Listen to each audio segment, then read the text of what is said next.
In this segment, we're going to talk about basically, I guess, would you consider this a diagnostic tool to assess how, how you're doing with the gazing? Well, I think with with all of these things, they're part diagnostic, but they're also, actually active exercises to help you get into that state. Yeah, right, So right. It's not just, am I doing this well, but it's also helping me to move into it. right, right, Yeah. exactly. And because again, we're sort of part of us is doing the exercise, and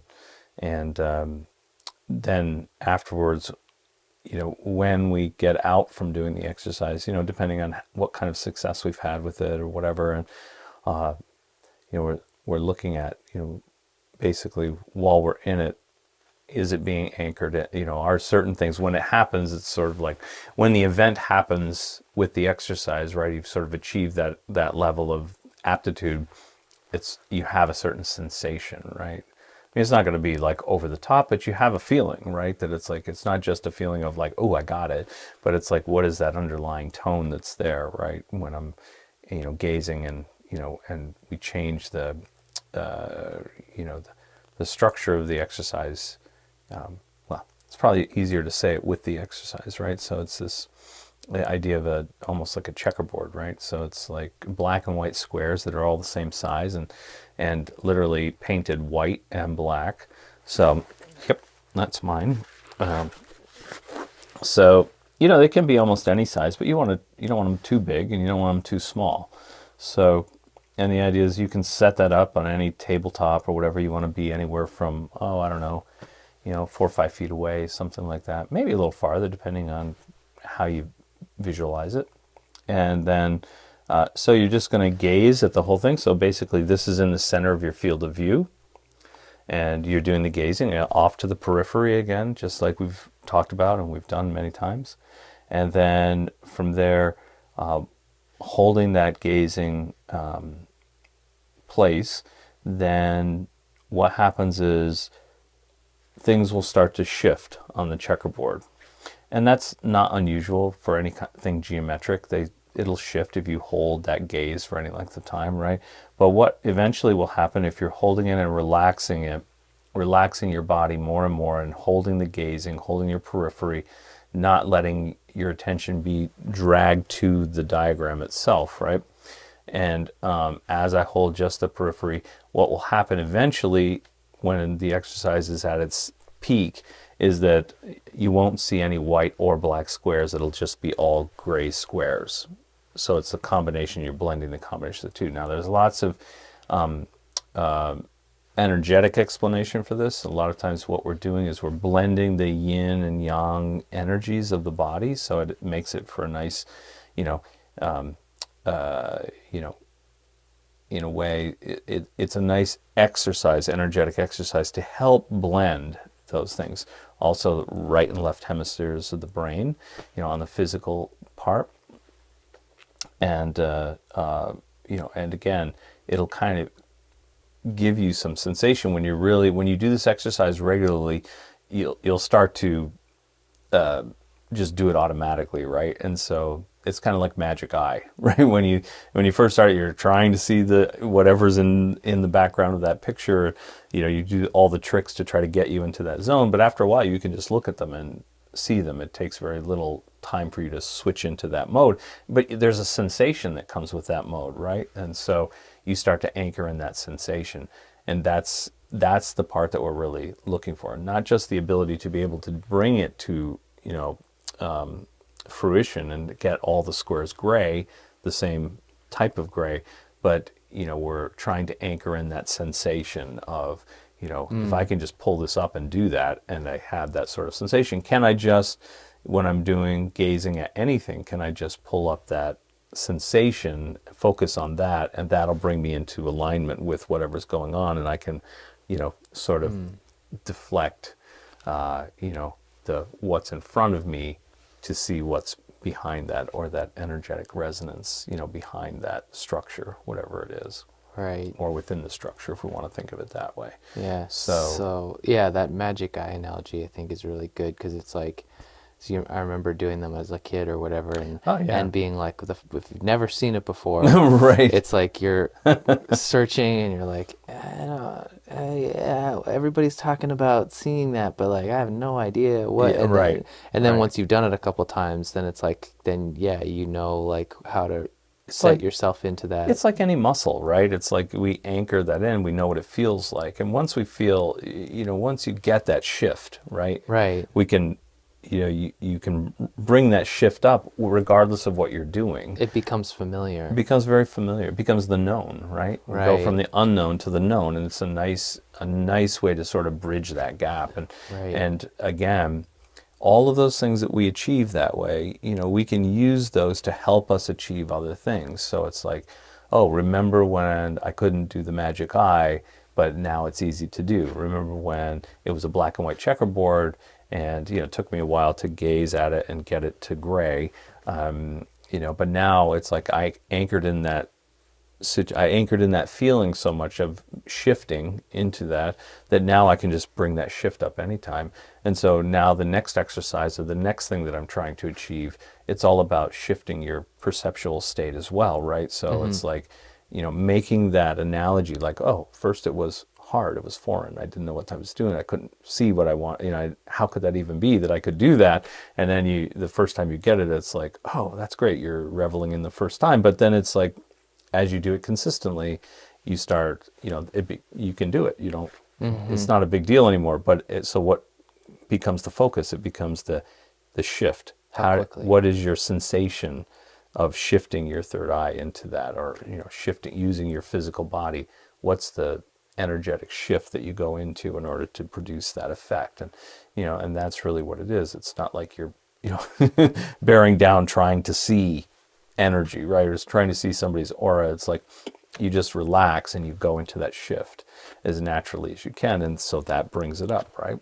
And so it's all of those little transitions, all of these tools, and that's all they are, is tools. Mm. There's nothing inherently magical about this. It's just the idea, that we've designed these tools from,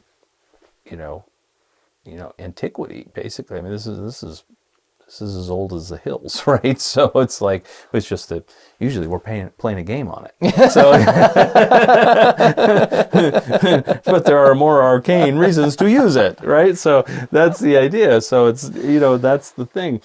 But it's really important that people understand. I mean, I think it's one of those things that we need to dispel with to some degree. Are the items that we use inherently something special? No, they're not.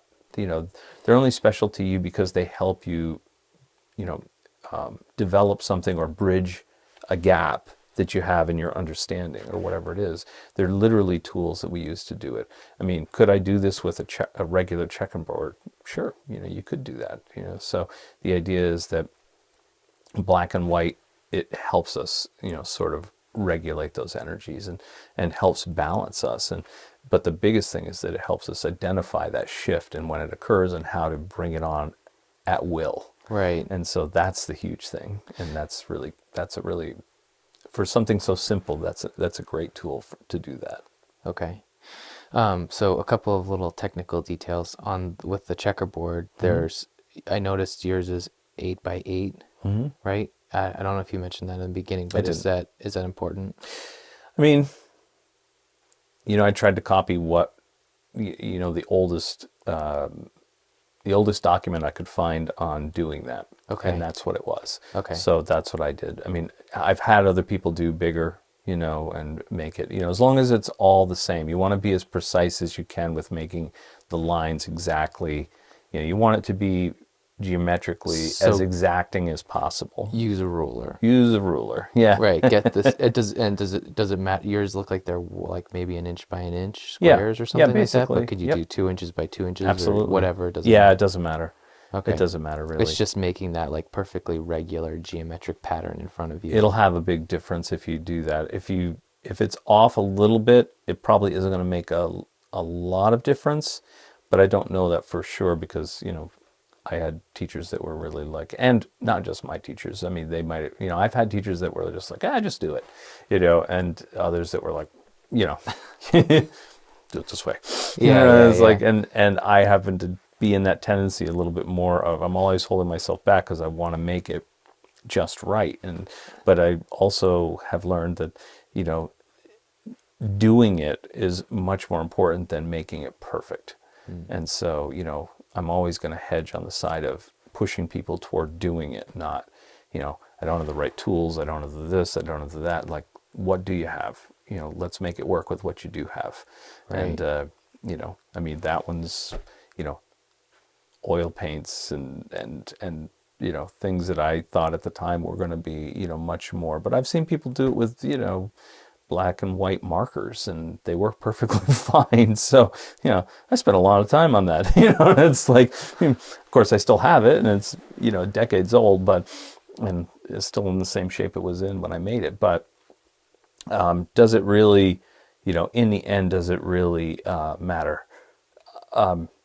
It might matter for a student that I give it to, or one of my kids that I give it to, or whatever, you know, like down the line, way down the line, hopefully, because it will, from having that use over and over again, you do imbue it with some kind of energy the longer it's used like that. And certain materials will hold that longer than other materials. So, you know, in the long run, I mean, I guess there is a little bit of, you know, edge to doing that, so that, you know, somebody who, you know, everything being equal, if you just made one up real quick and dirty on a piece of cardboard, you know, it probably, if it was, and this one had been used for 3 or 4 decades, you're probably going to get a little more resonance with this one than the one that's done on cardboard. And so there will be some entrainment to that, and it will help you achieve it at a quicker rate.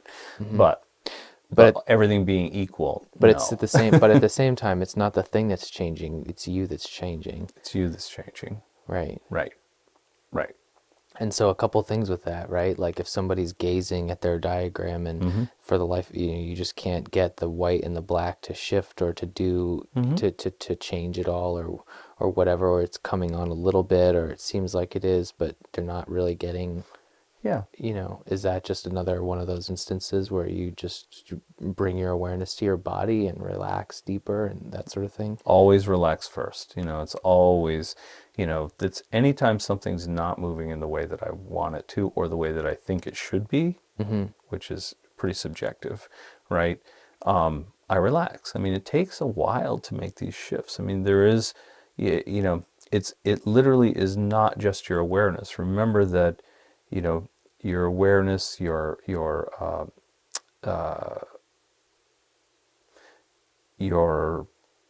mental construct is non-local, right? Your mind is non-local. So it's like, but you have a physical brain that's sort of, you know, is the anchor for that, you know, mental realm, right? So Or when you do mental aspect the of your, mental aspect, right? So, you know, basically it takes a while to make those neural pathways that are going to be able to, you know, the sensation that you're feeling, the sensation that I feel around my head or in my third eye or whatever when I'm gazing, is due to, you know, those neural pathways being built out time and time again. And so, you know, it can turn on and turn off, right? So it's like you engage it and you don't engage it, you know, and turn it off. So, but it takes a while for those to be produced. Not long, I mean, but it does take some consistency for it to, you know, be done over and over again. And that's the shifting and changing that we see. Like, I guarantee you that most people, if they actually do the exercise, they're going to put that up there, and as they start to gaze, they're going to see, you know, like, I don't even know what, you know, when they're gazing and that's in their field of view, they're going to start to, it's going to really want to drag their attention to that place, because your mind is going to want to differentiate the black and the white squares. So it starts to, your mind makes it sort of shift. So it's like some of them will come out and some of them will go back in, and you know, it's like it becomes this sort of highlighted, you know, square piano keys where you're just kind of, you know, they just sort of are randomly moving around, and or being highlighted, let's say, not actually moving around, but being highlighted. And so everything's trying to get you to bring your attention squarely on that, to fix it in place as it is, right? And so when you resist that and you resist that, and you finally, it starts to slow down all of that perceived movement starts to slow down. And then, as you're holding it, then it starts to, maybe a certain territory will start to shift gray. And then, So and you're as you do it, it so the slowly idea moves more is and more. continually to bring how you're engaging your visual senses and how you're using your eyes should always come back again and again to that opening of the peripheral vision and a gentle, soft gaze at what you're looking at to the point where you have no focus on one thing more than anything else. Right, right, Even exactly. though you're doing this exercise to produce a certain phenomena on that Hmm. checkerboard that's in front of you, you're still not narrowing your focus on the checkerboard. Because Right, if you do that, it's just going to continually lock that physical right, diagram just as it is in front of you. It's never right. going to change It because you're reinforces that neural pathway of seeing that, or of perceiving and perceiving that as it is right now. right. Right. So it's like, that's the thing. It's, you have to persist in, keeping it in the field of view, but not concentrating on it. Yeah, withdrawing the tendency to keep looking right at it, keep Right. looking right at it, Right, keep right, looking right, right at right, it. right. Yeah, Because it wants to solidify its, perception of that. your Right. mind wants Your to, mind your wants to, brain or whatever. Yeah, yeah. Part of you wants to, confirm that that is a black and white checkerboard. right. And it's so funny how even these little exercises, as you begin to, you know, change your state and perceive even something like that in it, so something so simple like that in a different way, how unnerving that can be. Oh, Even yeah. even that small shift is like, oh, that's weird, that's different, that's like, And how much the body resists. right, how much the body resists. Yeah, yeah, Because it's, as innocuous as it looks, I mean, it is sort of a step into the unknown, right? Can I, just by changing my perceptual, gazing ability, that can make me perceive something different than what it what is I think it should physically, be what it physically. should be, right? And that freaks the mind out, or the brain out, So it's like, no, no, no, no, no. We need you to reaffirm this neural pathway that says that's a black and white checkerboard, and Right. so it tries all kinds of optical illusions and funky things to get you to do that, right? Mm-hmm. So, and to sort of startle you into that place, to reaffirm that that is true and that is there. Right. And so if you resist it in a gentle way again, and just keep bringing yourself back to the periphery and just hold it there, eventually, that will start to recede, and the new one will start to, become what it is that you perceive at that moment, which is just, squares of gray. Mm-hmm. That's it. Okay, cool. So, and just to put it out there, this exercise is not just it's not only useful for developing the seeing ability, but will enhance other things eventually that we do in the future. Yeah, I don't think we have any exercises in anything in this course that's so pigeonholed that it doesn't have applications in other territories. And I think that's part of the ingenious, you know, design of these techniques, is that they don't just target a single thing.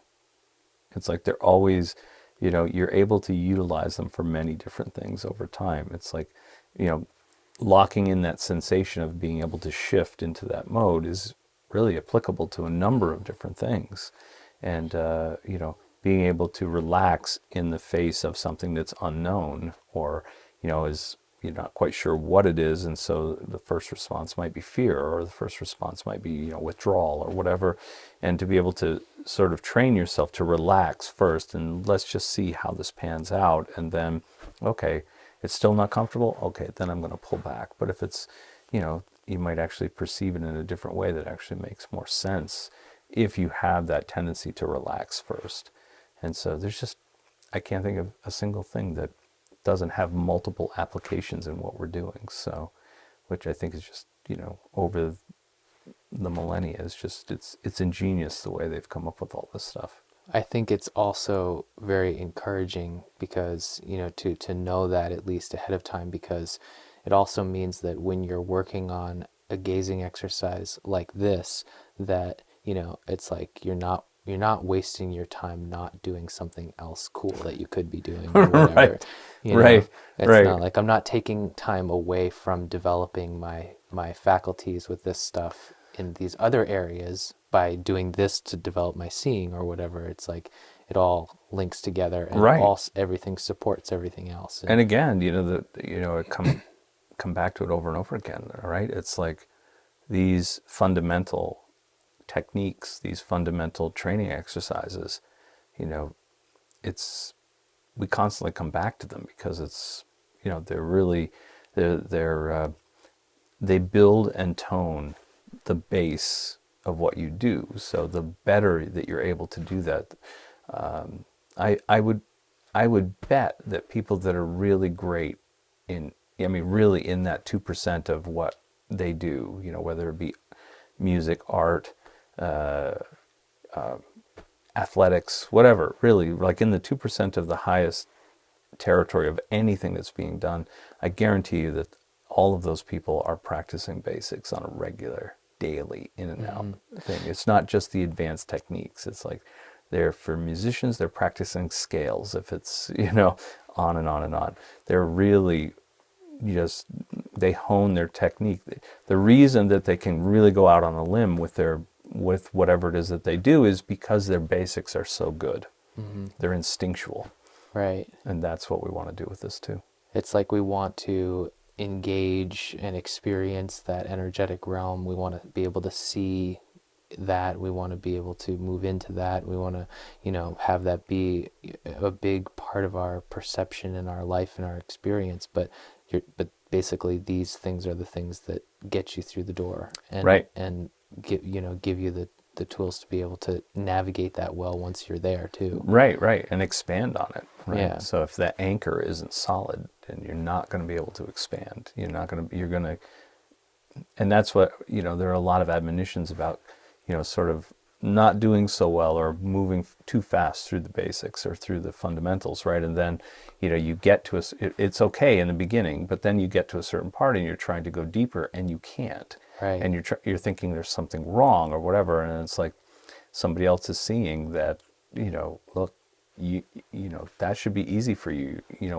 Can you do this, and this, these fundamental things? And well, I can do them, but how well can you do them? I mean, you need to be able to just really expand on them as deeply as you can. And when you do that, it's like a lot of times if you hit that wall, you're going to have to go back and start over and start doing those, really putting in the, it's sort of like, the chopping wood of, going through these basic exercises and getting things more where you need them to be. And then you'll be able to progress through that wall as if it wasn't there. So better do it now. Right. There's nothing better. There's plenty better, but you're not going to be able to get there if you don't have these things down. Right. Okay, cool. Yeah. So we'll put like a afternoon or an evening aside to make up our checkerboards, and then we'll have it for forever, for 40 years or whatever. That's it. And view it with your ability to shift states, and that's it. And that'll, if you're so lucky to have students or kids that want to do that, or nieces, nephews, whatever, that want to do that, then that's something you'll hand down for them, Right. I mean, but right now, don't worry about not having oils and not having this and not having that. Just make one up and do it. Yeah. And when we sit down to do it, and like we talked about in the previous video about strategy, it's like with this, it's one of those things where we can, just take it out and see where we're at and do some gazing and, kind of see how it goes and keep refining it until we can get to that state of all gray squares. And then hopefully, once we get comfortable with it, be able to do it quicker and quicker and all that kind of stuff. Right. Absolutely. Yeah. Absolutely. All right, cool. Simple. Nice and easy. Nice and easy. That's right. All right, cool. All right, good.